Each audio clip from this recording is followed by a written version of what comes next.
আসসালামু আলাইকুম। আশা করছি সকলেই ভালো আছেন। তো আমি নতুন আরও একটি ভিডিও নিয়ে আসলাম আপনাদের মাঝে। তো আপনারা দেখতেই পারতেছেন আকাশটা অনেক পরিষ্কার, অনেক সুন্দর।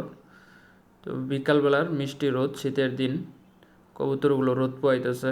দুইটা মাদি উপরে দেখতে পারতেছেন শরীর টানা দিতেছে। আর কিছু কবুতর নিচে বসে আছে কূপের ভিতরে, কিছু কূপের সামনে। কবুতরগুলোকে হালকা একটু উড়াই, দেখি উড়ে নাকি। আমার কবুতর আমি উড়াই না, যার জন্য উড়াই না বলতে উড়াই না আমি, ওই ঘুরে ফিরে বাচ্চা দেয় এই, এমনি উড়াই না, দাওয়াইন দেয় না। কিন্তু উড়ানোর মতন কবুতর আছে, এই যে যেটা বন কবুতর, আমার তিন চারটা বন কবুতর আছে, দুইটা সবজি হুমার মাদি আছে, এইগুলা গিরিবাজ আছে 2 জোড়া 3 জোড়ার মতন, 2 জোড়ার মতন গিরিবাজ আছে। তো এইগুলারে উড়াইলে উড়বো অনেকক্ষণ, কিন্তু আমি উড়াই না। আর দেশি কবুতর মোটামুটি উড়ে।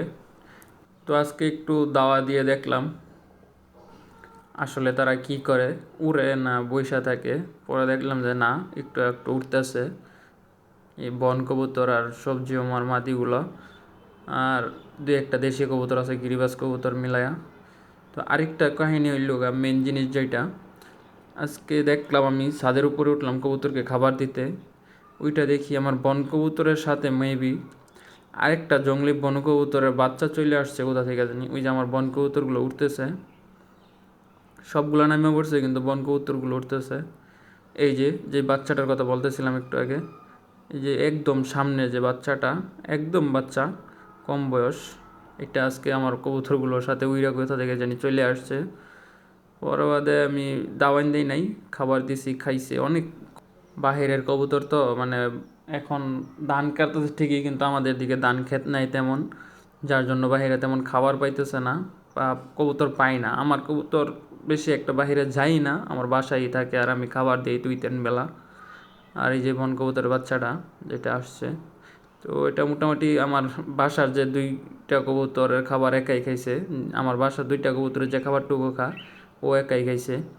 আর এক ভাই কমেন্ট করছিলেন যে আমার সিরাজির মাদিটা একদম অরিজিনাল না।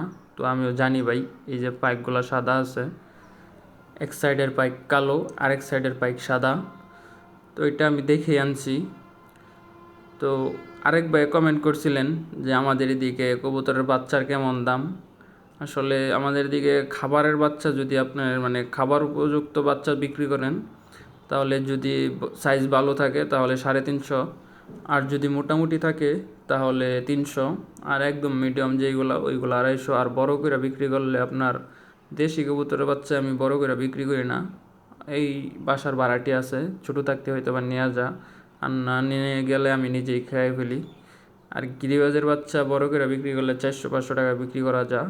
আজকের ভিডিওটা এই পর্যন্তই। সবাই ভালো থাকবেন আর আমাদের চ্যানেলটি সাবস্ক্রাইব করে দেবেন। আসসালামু আলাইকুম।